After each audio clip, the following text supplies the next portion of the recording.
Excellencies, honorable ministers, distinguished guests joining us physically and virtually, good afternoon. Please allow me to stand on existing protocols for want of time. Today, I'm going to be speaking to us on the two main reports that has been developed, as we've heard, in conjunction with the African Union Commission and AUDA NEPAD, under the leadership and guidance of President Akinwumi Adesina, President of the African Development Bank Group, and His Excellency Musa Faki Mahamat, the chairperson of the African Union Commission at the time when he commissioned this report with President Adesina. These two reports, one on the strategic framework on key actions to achieve inclusive growth and sustainable development in Africa, was commissioned in 2022 by these two leaders that I have mentioned. And the goal is to find out, through modeling and economic analysis, what it will take for Africa to effectively achieve the first aspiration of the Agenda 2063, quote, a prosperous Africa based on inclusive growth and sustainable development. The second report that we'll be unveiling today is a technical and operational report on the Africa Financial Stability Mechanism, AFSM for short.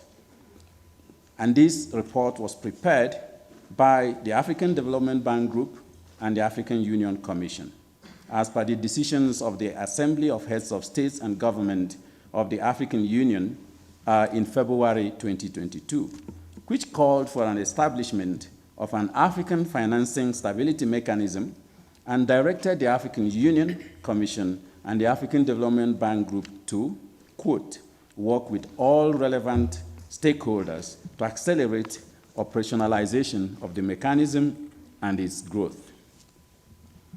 I'd like to thank profusely my co-editors of this report, Professor Jeffrey Sachs of Columbia State University, seated here, Professor Soji Adelaja of Michigan State University, who actually traveled to be here, but unfortunately is unwell and not able to join us. So he's joining us virtually from the hotel.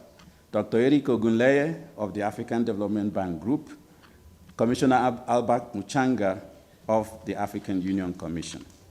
These gentlemen have worked tirelessly, working with a large gamut of experts from around the world, consulting with member states and the specialized technical committee on finance, monetary affairs, and so on, the AUSTC for short, to come up with this report. I really thank all for your efforts to do this. So here I'm going to be running through just an introduction and rationale. Then we'll look into Africa and how we have progressed in order to achieve this laudable goal of achieving inclusive growth in Africa.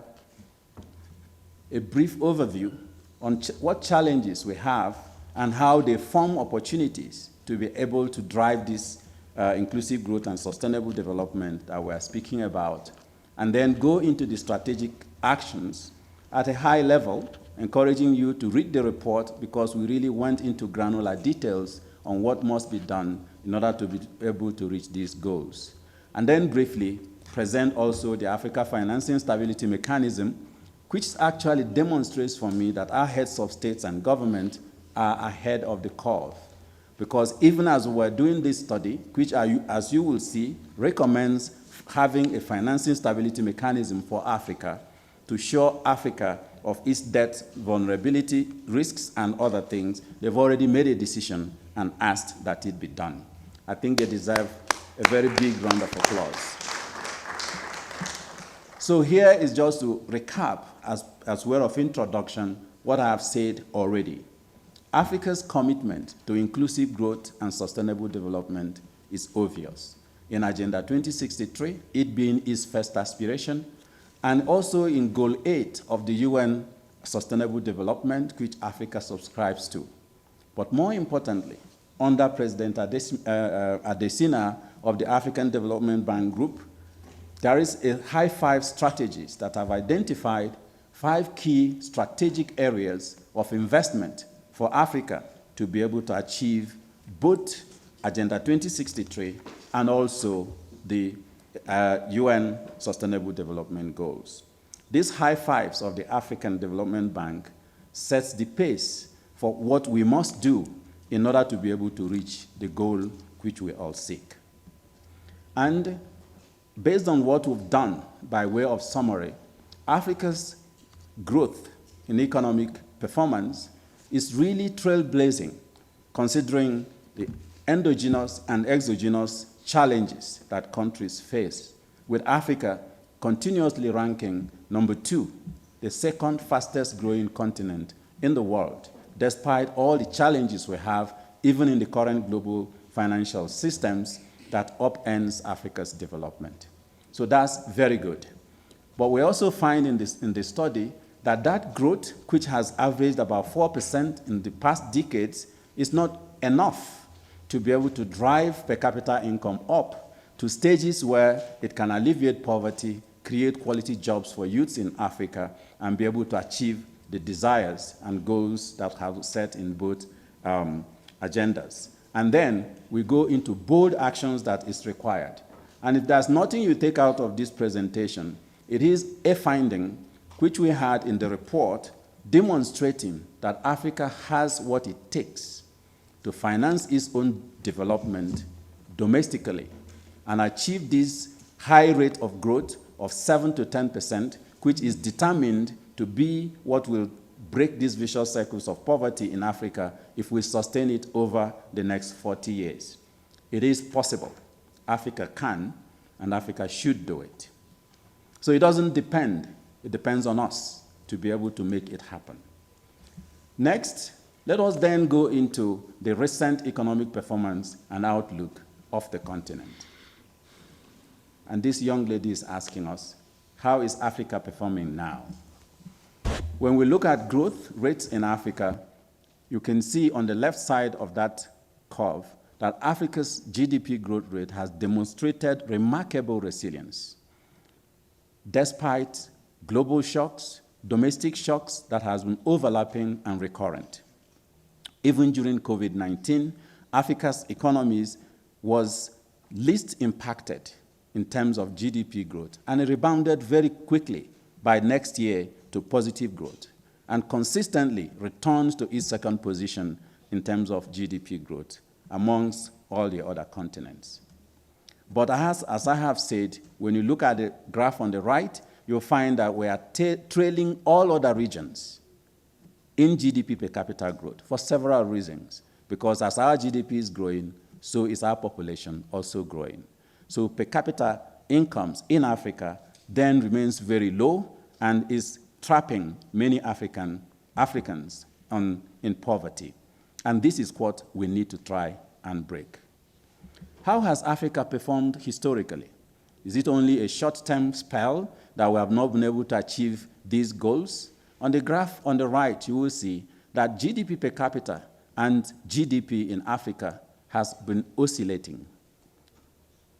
So sometimes have growth spells when the continent is rising, and then other times we have what I call failed takeoffs. And we try to examine what are behind those growth spells. You will find them in the report, and what are behind those failed takeoffs that Africa has had over time. But one great finding there is that if you look at Africa's GDP in 1970 and GDP per capita in 1970, we are not doing much better today. So we have not had significant structural transformation in the structures of our economy, and we have not been able to actually grow at a pace that lifts many Africans out of poverty. But the trend in this growth varies by regions and countries, because several African countries have been able to maintain that threshold of above 7% of GDP growth rate consistently, sometimes for 2 decades. But then after that, something happens. Either a global shock happens or a domestic issue happens, and then the growth crashes again. So Africa is always rising. So in this report, we are trying to see how we can come up with an Africa that is not just always rising, but Africa that rises and stays on top. And here is just demonstrating what the impact of this volatility in growth in Africa is creating. So this is looking at GDP growth in Africa since 1970s, and you see like a cobweb going up and down consistently. So it becomes difficult for the continent to sustain GDP and GDP per capita at levels that creates sufficient jobs and breaks the vicious cycles of poverty. So our growth has been marked by volatility, low GDP per capita growth, endemic poverty, and because of that, low SDG outcomes, even though our GDP remains resilient. Why is it happening? Then we started looking at the macroeconomic dynamics in Africa to search for the patterns during the rises and during the falls. What is happening here? And here are some of the key factors that has always been the sources of the failed takeoffs in many African economies. Number one is inflation rates. We continue to see high upticks in inflation in Africa, despite the excellent work being done by many African countries in aggressive monetary policy tightening by central banks, and also work that's been done in marrying monetary policy with fiscal policy on the continent. We still see continuous return of upticks in inflation, most oftentimes above the required thresholds set even by those countries. This year, in 2024, Africa's inflation average is 18.6%, making it difficult for access to capital and for the benefits of growth to trickle to stakeholders, to citizens, because of higher prices and other things. But what is causing this uptick in inflation? We find that a major part of it is currency depreciation. Our exchange rate market remains volatile as well, responding almost proportionally to policies in the United States because of dollar dependence. So for Africa to be able to sustain growth, we need to think about how to improve domestic currency financing and other measures that allows us not to be too prone to policies that we do not have control over. Next, in the dynamics that has created these challenges is the debt dynamics in Africa. Again, we see similar trends, volatility. Even after debt restructuring and debt forgiveness in Africa, like we had during the HIPC era, we are now back again to a high debt vulnerability, debt risks, risks of debt distress in Africa. And this is not because African countries are not doing well in fiscal policy management. It is because of several other factors which you are going to find in the report. Now, currently, we have 9 African countries that is in debt distress and 11 others who are at high risk of debt distress as well. And this changing structure of debt towards private creditors in Africa is also increasing the cost of debt, increasing the cost of debt refinancing and debt servicing, and that is why the second initiative on the Africa Financial Stability Mechanism to address the debt refinancing risk in Africa becomes very central. And as I have mentioned already, if you look at the graph on the right side, you find that the spread for Africa's payments in capital markets is sometimes 3.5% higher than comparator countries that are rated equally. And that's also what is called the Africa premium with regard to Africa's risks. And because of that, the proportion of debt service in Africa is actually depriving countries scarce fiscal capacity to be able to address growth-enhancing sectors, investing in health, in human capital, in agriculture, and in education, and all those key sectors that actually drives growth. If you look on the right of this graph, you will find that 13% of Africa's incomes is actually spent on debt servicing alone, not debt repayments. And Africa lost in 2024 $74 billion in debt service payments. And pause there just for us to think about this figure, because that very year that this study was done, Africa received only $79.5 billion in external financing flows, from portfolio investment flows, from FDI, from ODA, and also our own remittances, which constituted over 100 billion of that 174. On debt alone, we are losing more than we are getting. And increases in the payments that Africa experiences when borrowing from the capital markets, over 500% more than when it borrows from multilateral institutions like the African Development Bank. This is significant because capitalization of the African Development Bank will become one of the key recommendations that we have, not only the African Development Bank, but all the other African financial institutions. Because if borrowing from these is 500% less, I leave you to do the economics. And then this heightening fiscal needs, as I've mentioned, continues to take resources away from investing in core sectors. And here I'm saying that amidst these significant needs in Africa and the challenges that I've tried to describe, we see that external financing flows is also oscillating. And the more important thing is that it dries up more when Africa needs it most. COVID-19 comes, countries will have to address their own needs first before they think about giving you aids, foreign direct investment. And once this kind of challenges happen, the macro environment becomes riskier and even private capital takes flight.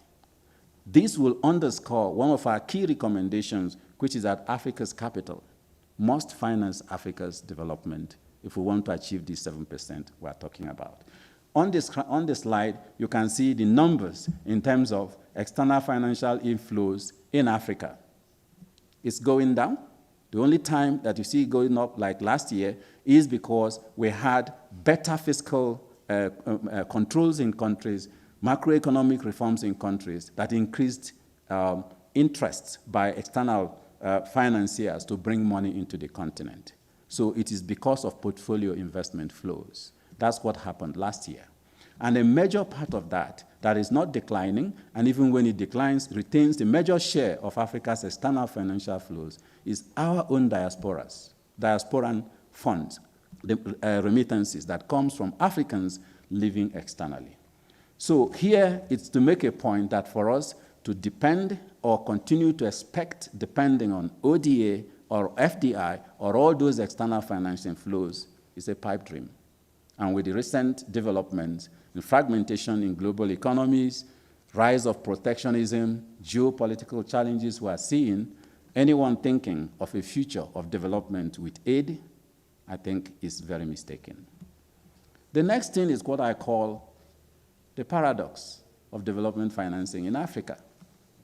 Africa's financial outflows every year is almost all the time about 3 times more than the financial inflows.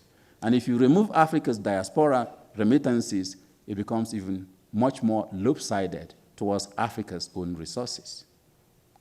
And what is this telling us? We have poor risk ratings because of perceptions in the global rating agencies. We lose about $74 billion annually. Illicit financial flows, about $90 billion annually. Corruption, about $148 billion annually. And international profit shifting in global markets, $275 billion annually. Just do the math. We are losing $587 billion every year. That means $1.6 billion US dollars daily, including today that we're sitting here at the African Union Commission. And why is this important for the authors of this report?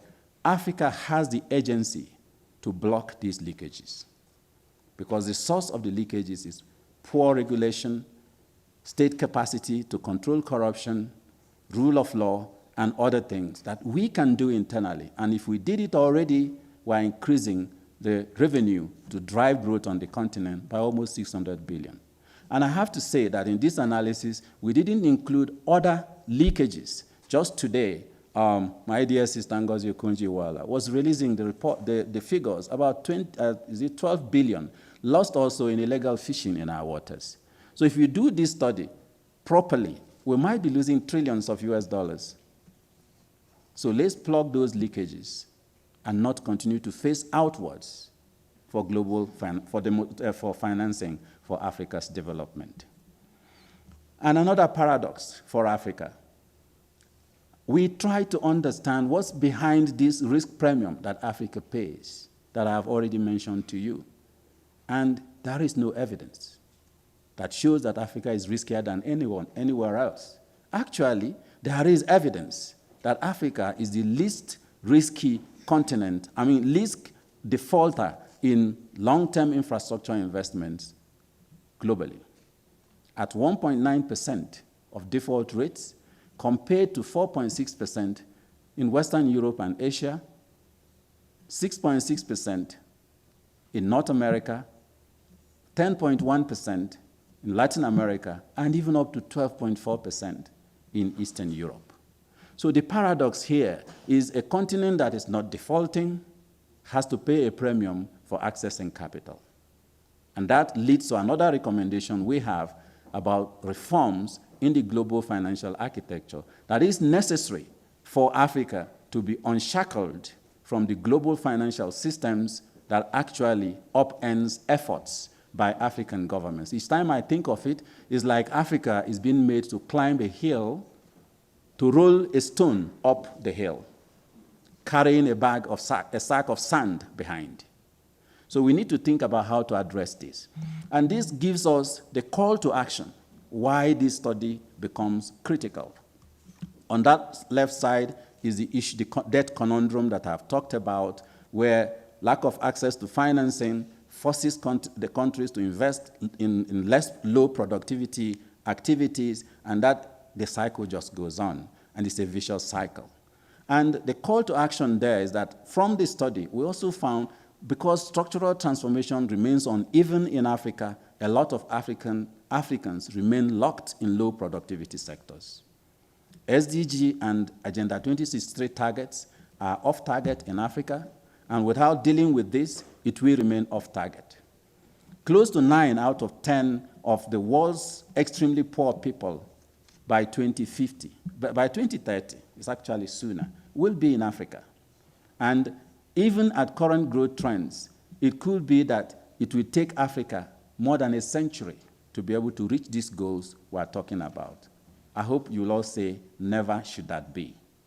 And most of our countries that has broken into the middle income will remain trapped in the middle income trap. And that's why reforms, both domestically and globally, is so central to moving this forward.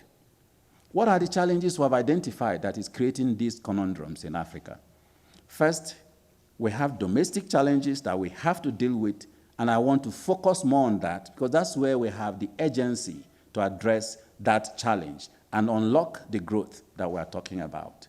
But we also have external challenges that we have to think about and see how we relate with it because we cannot develop in a vacuum. Globalization is here to stay, in our view, or maybe call it re-globalization, defining new measures for multilateralism and global cooperation in the economic paradigms. And Africa has a huge opportunity to step up and shape that agenda because we were not there as countries when the first agenda that has upended our growth was formed in 1944-45. So we have the issues around state capacity, institutions, and governance. State capacity in terms of mobilizing domestic resources, utilizing domestic resources efficiently, and also leveraging the private sector, African private sector, I mean, and also even leveraging resources from the diaspora. We keep hearing hundreds and billions of dollars, but this goes to consumption smoothing because we don't yet, in many African countries, have structures and systems that ramps up diaspora bonds, securitization of remittances, or even brain circulation to try and tap on the brains of our experts that are living outside the shores of this continent. We have several things we have identified that we need to do to ensure that Africa's capital drives Africa's development. And one conclusion here is that Africa cannot outsource its development to its partners, no matter how well-meaning these partners are. One statement that Dr. Akinwumi Adesina, President of the African Development Bank, always talks about is that your neighbor will not love you so much that he sends your children to school. The next one is investing in productive infrastructure in key high-five sectors. We have already identified those sectors, so we know what to do. And those high-five sectors, UNDP, have already done studies showing us that if only we implemented those activities, investment priorities in the bank's high-fives, we will achieve 90% to 95% of both the SDGs and Agenda 2063. So we know what to do, so the priorities are not unclear. Investing in business capital development is very important.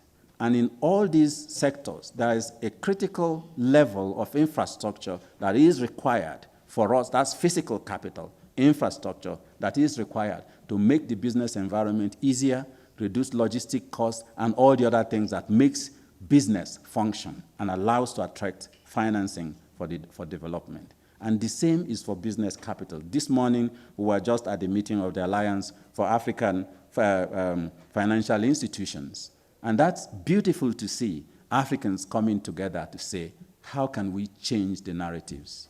Africa can mobilize resources to finance itself. And I will also actually say, Africa has always been the treasure trove of the world where resources for development are mobilized. The problem we have is retaining those resources and using them for growth in our continent. Trade and regional integration become very important. And again, quoting Ngozi Okonjo-Iweala this morning, she said, the best way to grow economies is through trade and trade. He says trade and growth are just the best ways to finance development. So she says, trade more, grow more. You have the financing to be able to drive growth in your economy. Again, we have the Africa Continental Free Trade Area Agreement that sets the pace for us to do it. It's now about enacting and implementing all the other laws and policies and strategies that makes the ACFTA not just a trade area, but an opportunity to grow productivity in Africa, improve manufacturing and industrialization, and also allow free movement of the factors of production, like the customs union, several things that the AU is already discussing. Let's fast track that. But we also need investments in endogenous human capital development and utilization. I've talked about it. Without investments in human capital, we will not be able to break that vicious cycle of poverty. And in our models, we find that the returns to education in Africa, when education is tailored to Africa's priorities, is humongous. We need to think about how to train in the right skills and competencies that improves technology input in our exports, improves the quality of our education, how we manage public finances, and other things. But again, we have instruments to do that already. The African Development Bank Group just recently launched, under the leadership of President Adesina, the Public Financial Management Academy for Africa. And I'm very glad to know that 51 trainees have already graduated and unleashed to different countries to improve the quality of financing, how we manage finances in Africa. The next that we highlight is implementation of monitoring and evaluation. Africa is awash with good policies, some of them homegrown, some of them done by external experts for us.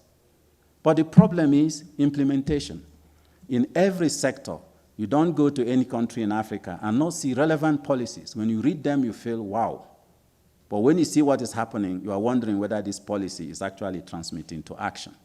These are within our capacity, the agency of Africa, as African governments and citizens to change. Let's focus on that. But as we do that, development is like a two-track train.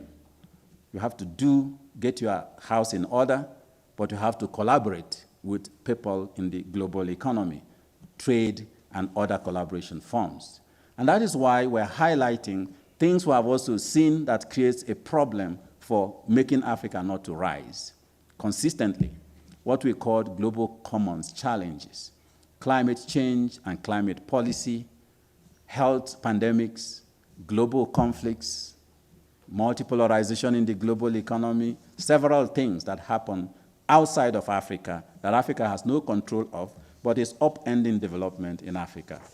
Climate change, for example, Africa is losing 5 to 15% of its GDP growth annually because of trying to address climate change. Yet, the global financing architecture and the climate finance architecture does not allow financing to flow to African countries that are vulnerable to those climate impacts. So governments are forced to use scarce tax revenues to address challenges created elsewhere. We know also of global conflicts and other things. And again, on climate change, how climate policy is being interpreted is driving resources away from high productivity sectors in Africa, like energy. There is no country in the world today that has ever grown on only renewable energy because of its volatility, lack of reliability, and we have had cases in Africa where we try to ramp up renewable energy because that's where global financing goes now, but when you have a risk like decline in rainfall, hydropower stations shut down or the capacity goes down and the country gets into trouble. So we need to think about how these policies are interpreted and deployed for global financing in Africa. Geopolitics of development is very clear.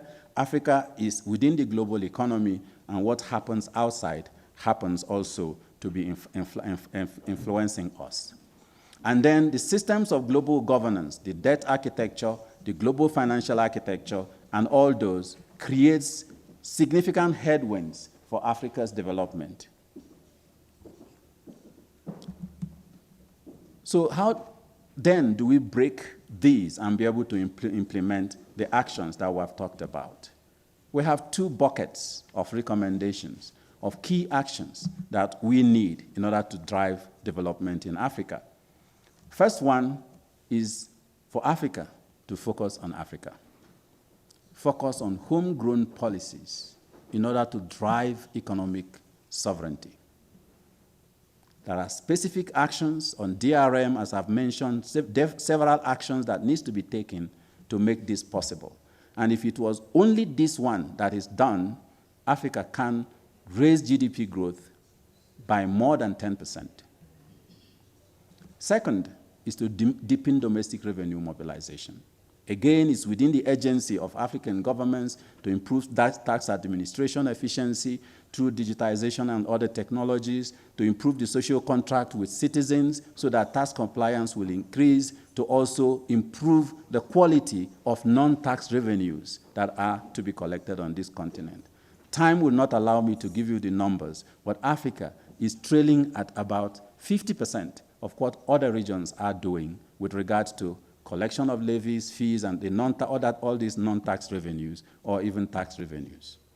Another thing that we need to do is to scale up investment in human capital formation and effective utilization, including active policies to attract our remittances into productive sectors.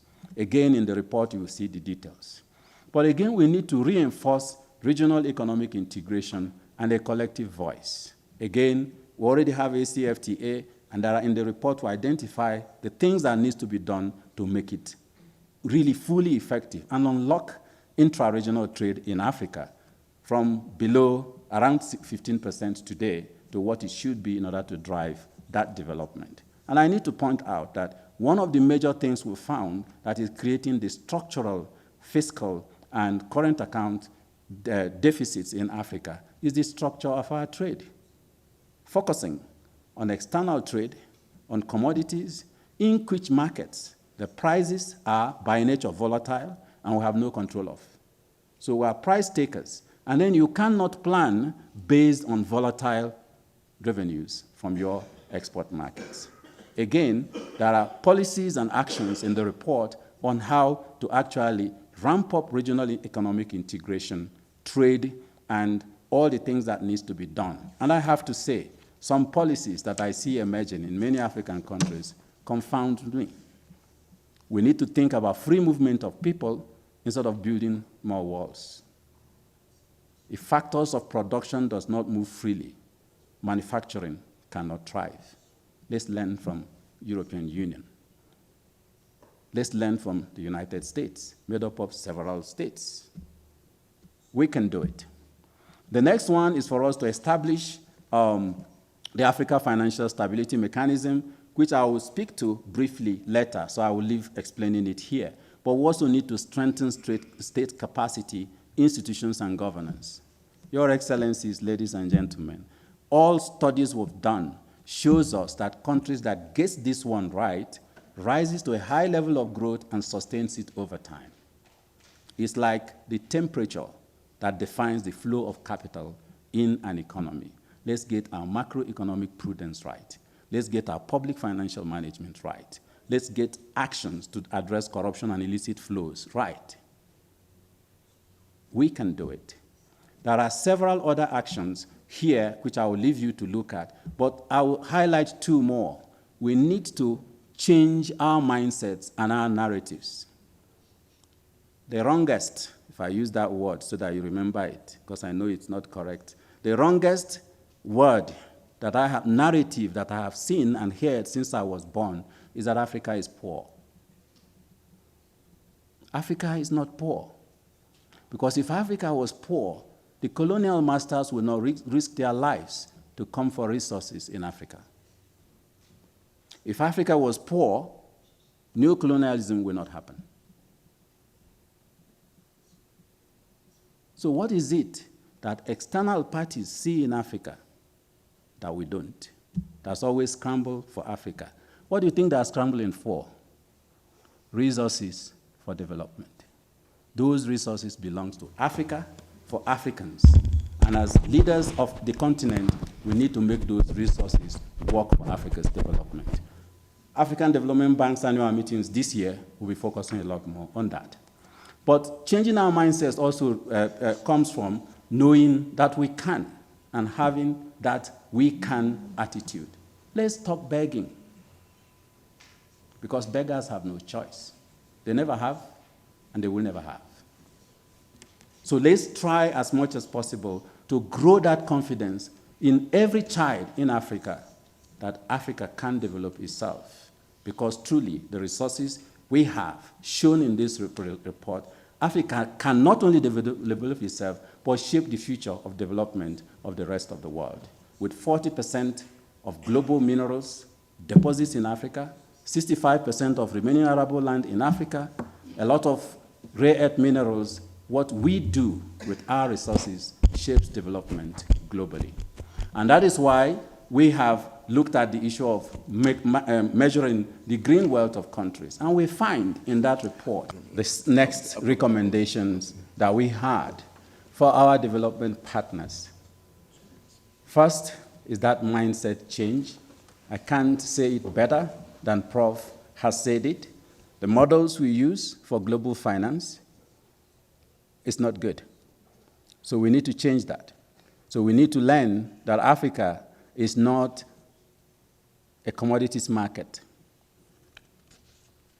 So let's change that mindset and see Africa as a place where we can invest to industrialize, we can invest in education, we can do all these investments and make debt affordable to Africa. The second one is reforming the global financial architecture, whether it be climate, debt, equity, everything that has to do with financial flows is currently not allowing finances to come to the continent, sometimes because of perceived biases or historical path dependencies in what people thought Africa is and should be. So we need to reform the credit rating agencies' methodologies, which is costing Africa $74 billion annually. We need to also reform the IMF and World Bank debt sustainability frameworks, which Jeff has talked about. but also need to simplify climate finance flows to allow that financing to go to countries that need them most. But we need to also implement in terms of changing the systems of national accounts globally to allow for measuring green wealth of countries. Let us factor both the assets that are locked in natural capital and the flow of ecosystem services from natural capital into what national GDPs are measured with. Currently, we have a report that we've published on this and launched in Baku under the leadership of President Sassou Nguesso and President William Ruto. And we find that just by taking into account carbon sequestration of forests only, for which we now have a carbon market, Africa's GDP will rise by 66.1 billion. For one country we use as a case study, the GDP would rise from 2.5 billion to about 10.7 billion. Just one flow from forests alone. Can you imagine what it will mean if the assets in natural capital, both the stocks and flows, are taken into consideration? Because that's actually the substructure that grows economies everywhere. We also need to accelerate the scale of low-cost concessional financing for Africa.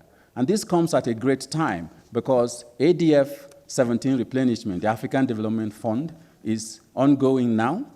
African heads of states, African governments, and development partners, there is need to increase that financing, the capitalization of that institution, so that low-cost financing can go to unlock this growth that Jeff has talked about.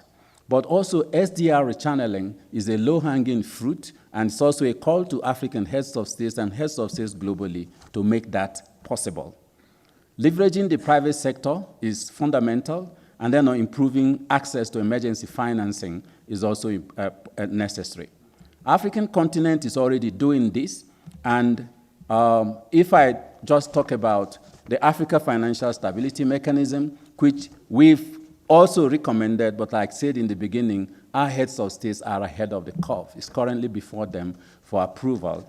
And we find in our work that this instrument that will focus on debt refinancing in Africa will save Africa $20 billion in debt servicing costs by 2035 when fully implemented. The reports are available so you can find the details. But there is no other financial institution globally or in Africa focusing on debt refinancing that has been ripping Africa of the scarce fiscal resources for development in Africa. I have talked about the green wealth of countries, and this is just the example of that country, Central African Republic, when only carbon sequestration function of forests in that country is factored into GDP through natural capital accounting. The GDP grows from 2.5 to 10.6 billion. That's an 8.1 billion increment by measuring what we already have.